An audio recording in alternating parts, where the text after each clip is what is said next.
तो आज का जो हमारा शेयर रहने वाला है वो है कजारिया सेरेमिक्स लिमिटेड। शेयर में हमें यहाँ पे कंटिन्यूसली गिरावट देखने को मिल रहा है। फ्राइडे को 1.87% की गिरावट, 5 दिन की बात कर ले तो 2.18%, एक महीने की बात कर ले तो 2.79, 6 मंथ की बात कर ले तो 0.58, एक साल की बात कर ले तो 7.43। शेयर यहाँ पे एक बढ़िया रिवर्सल देखने को मिला था 788 से, फिर वो कॉन्स्टेंटली एक अच्छा रिवर्सल देखने को मिला एंड शेयर अप्रॉक्स 1300 के करीब पहुंचा। फिर हमें गिरावट देखने को मिल रहा है, कॉन्स्टेंटली कंटिन्यूसली गिरावट है। 5 साल की बात कर ले तो अगर रिटर्न देखो तो 52% का रिटर्न है और ये काफ़ी ज़्यादा अप्स एंड डाउन्स पे है शेयर, काफ़ी ज़्यादा अप्स एंड डाउन्स। यहाँ पे फिर से गिरावट है, देन अगेन रिवर्सल लेने की कोशिश कर रहा है, तो काफ़ी ज़्यादा यहाँ पे हमें अप्स एंड डाउन्स देखने को मिल रहा है। बट अब अगर फ्राइडे की बात करें तो हम इतना लॉन्ग टर्म नहीं जाएंगे, बट अगर फ्राइडे की बात कर लें तो यहाँ पे हमें एक कंपनी से न्यूज़ निकलते हुए देखने को मिल रहा है which is little bit negative. तो वो हम देख लेते हैं, चेकआउट कर लेते हैं। फ्रॉड का केसेस है वो एक चेकआउट कर लेते हैं एंड उसके बाद हम चेकआउट करेंगे कंपनी के फंडामेंटल्स, ताकि हम इसको लॉन्ग टर्म पर्सपेक्टिव से देख सकें कि लॉन्ग टर्म पर्सपेक्टिव से अपने पोर्टफोलियो में रहने लायक है कि नहीं, वो चीज़ें समझते हैं। ठीक है, पहले तो हम इसका न्यूज़ समझते हैं कि कंपनी से क्या न्यूज़ निकल के आता है। तो यहाँ पे कंपनी जो न्यूज़ निकल के आया है वो ये है कि Kajaria ceramics reports fraud in step down wholly owned subsidiary. Okay, अब इसका मतलब क्या है थोड़ा सा हम समझते हैं नीचे आके।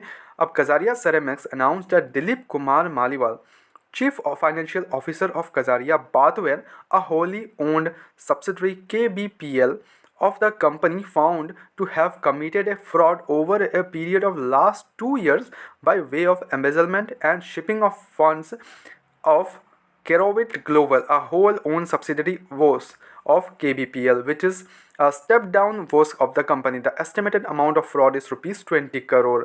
KBPL has filed a complaint with the police and terminated Dilip Kumar Maliwal from the service of KBPL.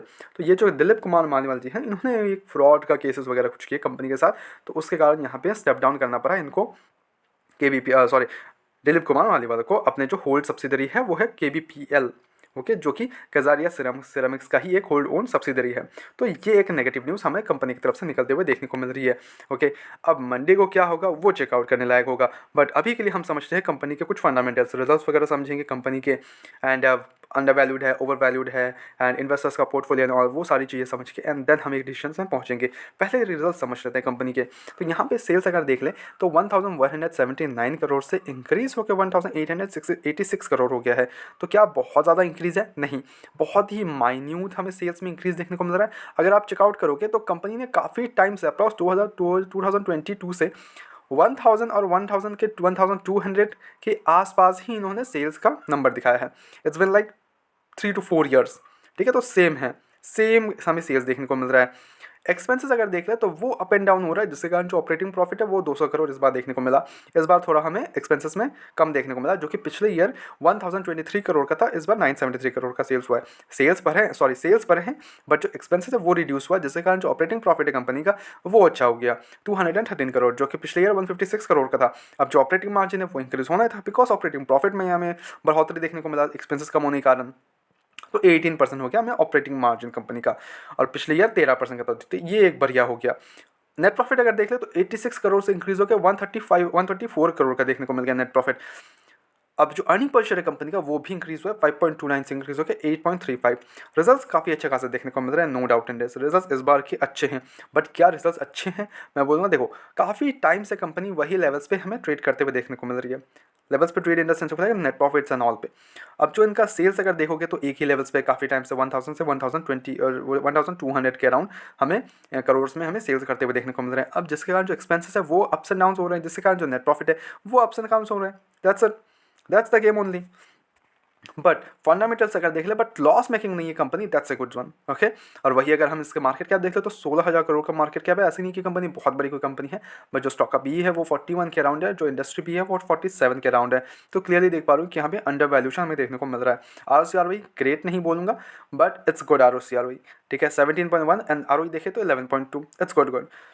डेप्ट जो है कंपनी पे वो 290 करोड़ का है, जो डेप्ट equity which makes dept equity तो 0.10। और वही अगर हम इसके बैलेंस शीट जाके देखें तो कंपनी के पास रिजर्व्स देखने को मिल रहे हैं 2914 करोड़ के, और जो कंपनी पे जो डेप्ट है वो भी इंक्रीज होते हुए हमें देखने को मिल रहा है काफ़ी टाइम से। और जो पिछले 2020 से हम चेकआउट करें तो उसके पहले 120 करोड़, देन 250 करोड़, 229 करोड़, तो अभी 274 करोड़ का हमें डेप्ट देखने को मिल रहा है। तो स्लाइटली हमें डेप्ट में भी इंक्रीजिंग देखने को मिल रहा है, बट जो रिजर्व्स है वो भी अच्छे खासे इंक्रीज हो रहे हैं, दैट्स ए गुड वन।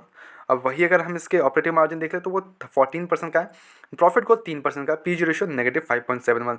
और अगर वही हम इन्वेस्टर्स का चेकआउट कर ले तो 47.61 तो अभी भी प्रमोटर्स की होल्डिंग है। एफ की हालांकि होल्डिंग्स काफ़ी ज़्यादा रिड्यूस हो गई है, 11% हो गया है, जो कि पिछले ईयर्स में हम देखें तो 19%, 16%, 15% एंड 12% हुआ था, नाउ 11%। तो कॉन्स्टेंटली एफ अपना माल बेच रहे हैं कंपनी पे। हालांकि वही अगर डी की बात कर ले तो ये कॉन्स्टेंटली अपना जो माल है वो उठा रहे हैं। तो एफ बेच रहे हैं, डी खरीद रहे हैं। पब्लिक की बात कर ले तो पब्लिक भी यहाँ पे माल इंक्रीज किए जा रही है, ठीक है। तो बेच कौन रहा है? एफ बेच रहे हैं। खरीद कौन रहा है? D and public. That is also good sign, no issues on that.